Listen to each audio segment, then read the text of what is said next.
I'm very pleased to present now someone who is going to give us the James Keller Award presentation, which was named in honor of the Christophers founder. It recognizes individuals who put their faith into action and change the world for the better. And to present the award, please welcome back Father Jonathan Morris, who's going to get his own show very soon.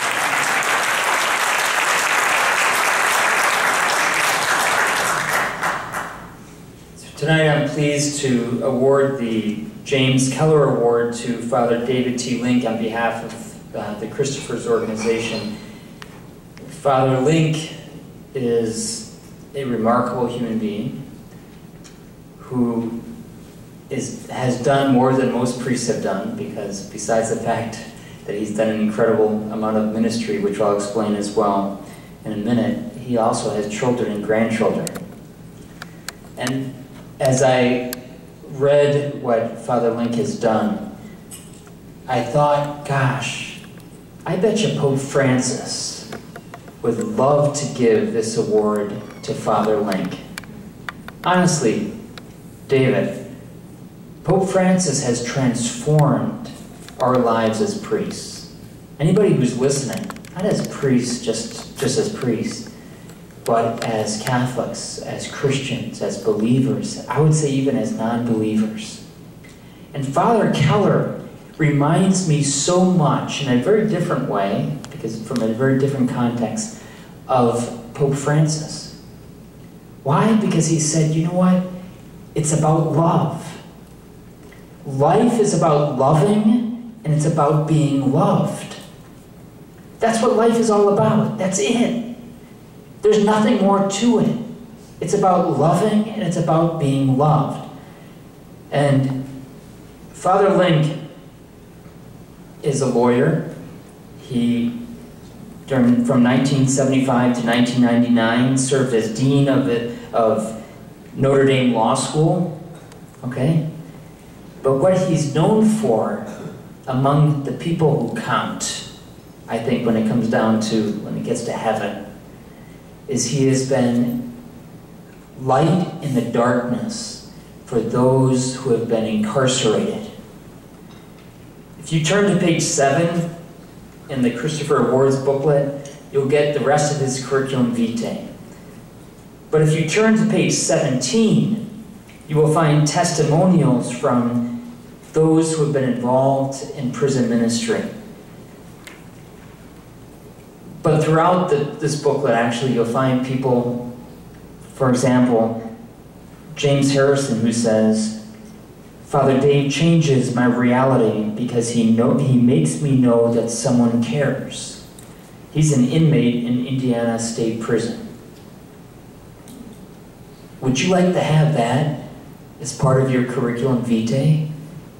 If you get to the pearly gates, and we're all going to get there, I believe, and we're trying to get in, well, I would like to have that part of my curriculum vitae. And so many other stories like that. Father David, I'm blessed, I'm honored to say that I'm also a brother of yours in the priesthood. Father Keller would be so proud of you. And I know that Pope Francis is so proud of you. Thank you for being a father. Thank you for being a grandfather. Thank you for being a father for those who are incarcerated. Congratulations.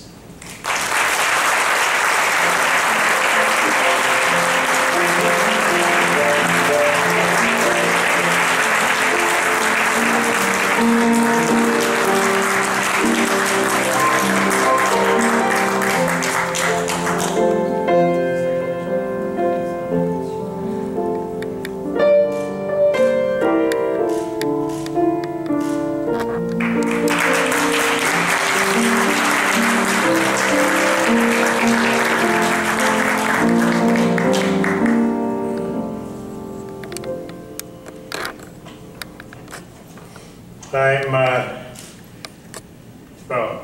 Monsignor, my fellow members of the clergy, all my sisters and brothers here. I am greatly honored to receive this award from the Christophers, especially with this connection to Father Keller. It means a lot to me. I will share with Jonathan the fact that I have written to Pope Francis and told him that for someone who has decided to give his life to prison ministry, Pope Francis is a pretty good role model. The washing of the feet, of course, the statement he's made to the Italian prison chaplains. I just am trying to follow in those traditions. I want to share with you all an answer. By the way, I was told I had 5 minutes. Remember, I was originally trained as a trial lawyer. It takes me 5 minutes just to clear my throat. But I do want to share with you an answer to the question, what is the best thing you will ever do? I think the most important thing I will ever do is to never get tired of growing and evolving into what God made me to be. If I give up, it's like I quit the race and life has been meaningless. I feel the only way to accomplish this is by a personal relationship with Jesus. It is through that relationship that I receive strength, endurance, and hope to keep moving forward in understanding what I must shed and what I must cling to, so that I will become more of what God has willed for me. When I get out of myself, I find out who I truly am and what my purpose in life is. It's thus that I am happy and feel a sense of self-worth. My sisters and brothers, that answer was not composed by some famous theologian or by a noted philosopher. It was written by a prisoner in one of our Indiana state institutions. I made several important discoveries during my calling as a prison chaplain. First of all, many of the people who I am privileged to serve are not bad people. They are, in fact, good people who have made some terrible decisions in their lives. Most of them did not fall into the cracks. They were born in the cracks. Secondly, most of the people that I serve are sick people. They might have self-imposed sickness involving alcohol or other drugs, but I've come to realize that most addictions have been the result of desperate attempts to escape from a dysfunctional family or from a physical or sexual abuse situation, from a bad neighborhood, or from what have you. By far the most important discovery is that I have now found the cause of all crime. It is evident in the answer I just read. Every criminal has this defect. I feel like the scientist who discovers the defective gene connected with certain diseases.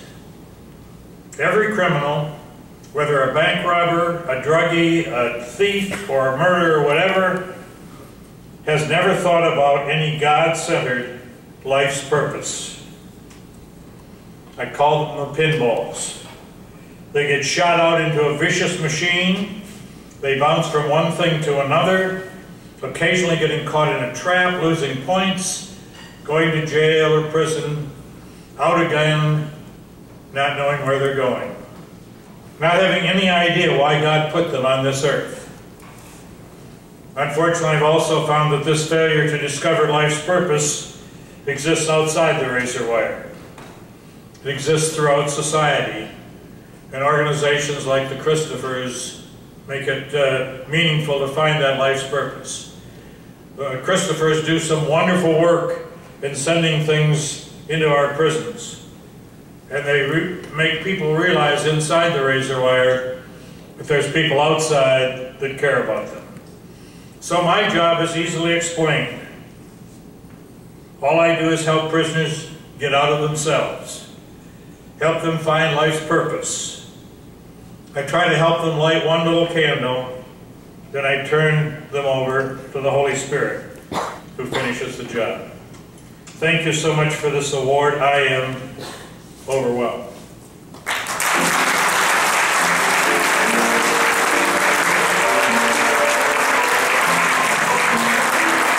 Congratulations, Father David. God bless you for all your good work.